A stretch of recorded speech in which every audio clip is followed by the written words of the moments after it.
occasion. That was back in 2000 on the GT Championship. Contact out front, that's between the two leaders, is it not? Because the Cadillacs have, well, I didn't see the incident myself. I saw the number 5 car going wide and there was contact maybe with the 10. Need to see that again, but it means that Felipe Albuquerque goes wide at turn number 1 and Ricky Taylor is now out front. So the number 10 machine leading the way. And this was perhaps down to the traffic again that I was mentioning. So, heading off the tri-oval, here comes the 10 car, braking but not sufficiently. And there was no gap there for me. But Ricky Taylor went for a closing door, and it was a spin in the end for Felipe Albuquerque, wincing on the Pratt perch there.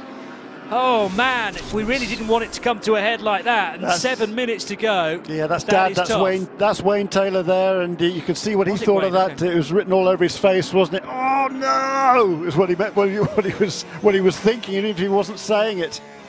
Pele. I think he's going to be asked to give that position. I'd be surprised if he wasn't by race control. I think there was a little bit of a gap, but not a Cadillac width. No, quite right. And Collado is slowly gathering pace here. There was a gap, but he was never going to get far enough alongside Albuquerque before the door was slammed shut in his face. And Albuquerque actually did a tremendous job to get the car moving as quickly as he did. Spun it round through a full 360 degrees, worked out where he was on the track, which way the track was going, and has rejoined just 3.9 seconds back, you know. But that may well be decided out of Ricky Taylor's hands. And I reckon Johnny Collado now closer to Pele than Pele is to Muller in the GT-LM first, second and third positions. Yes, 0.7 of a second the gap Muller to Pele, half a second back in the Ferrari, the 488. And the Ricky Taylor car struggling. Oh, there was hesitation there as well for the 10 car. He went for a gap that wasn't there. Sandwiched between the wall and the Monteplast Audi. Desperate to try and thread his way through both a GTD and a GTLM car there. Had to check up big style. And that will have drawn Felipe Albuquerque a touch closer. 2 seconds now is the advantage. Yeah, and inside 4 minutes to go in this race, and you know, I'd be really surprised if he gets away with this, Ricky Taylor. I'd have been inclined, if I was on the pit box, they say, look, let it go back past and then try and make another move. Well, now the longer he leaves that decision, the less opportunity he's going to have to make any pass. But then, because they're not going to get the white flag. Are they going to get the right flag next time around? It's going to be awfully close. The thing is, if he is given a penalty, is he likely to be put behind Mark Goossens, or are they guaranteed a top 2 finish? No, I think they're guaranteed a top two finish, even if it's a drive-through, which it probably wouldn't be.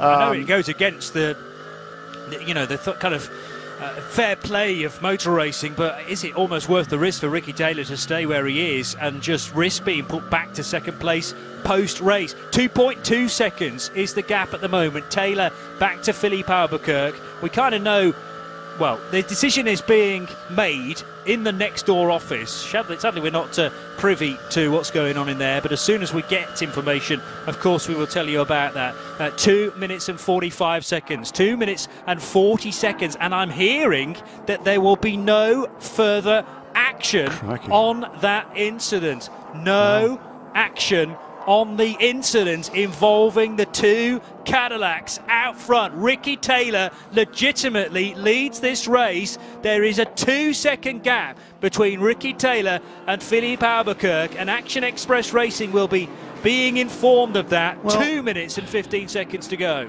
You know, what comes around goes around, and I reckon that restart, the number 31 car impeded the number 10 car. He displayed it looked to like Ricky Taylor. So Ricky, 6, 5, 7 laps completed. He's coming out of Speedway Turn 4 now, and here is the white flag displayed to Wayne Taylor Racing and the brand new Cadillac.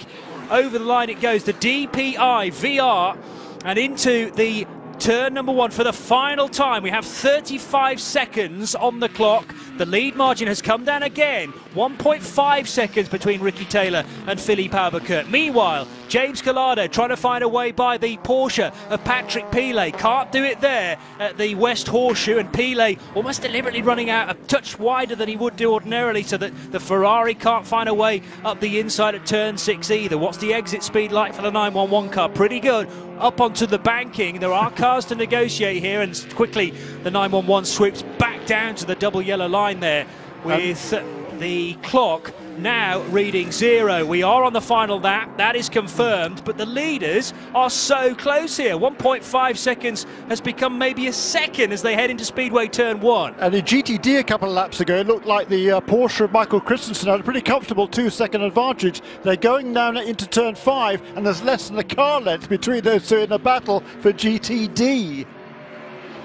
So final time right down the back straight. This is going to be a first win for Cadillac Power and a 7th for GM engined efforts under 4 different brands: Chevrolet, Pontiac, Oldsmobile and New Cadillac. Just the question is, which one's going to win it? Ricky Taylor surely has enough from here. It is going to be so tight. Remember, this is a 24-hour race. They're coming out of Speedway Turn 4 now. It's going to be Wayne Taylor Racing to take a victory they came so close to just a couple of years ago. Over the line they go, with the checkered flag being displayed to Ricky Taylor, who wins the Rolex 24 by 0.671 of a second. And Wayne Taylor cannot believe it down there in Wayne Taylor Racing's pit garage. Meanwhile, side by side for James Collado, who's going to be on the outside line in GTLM.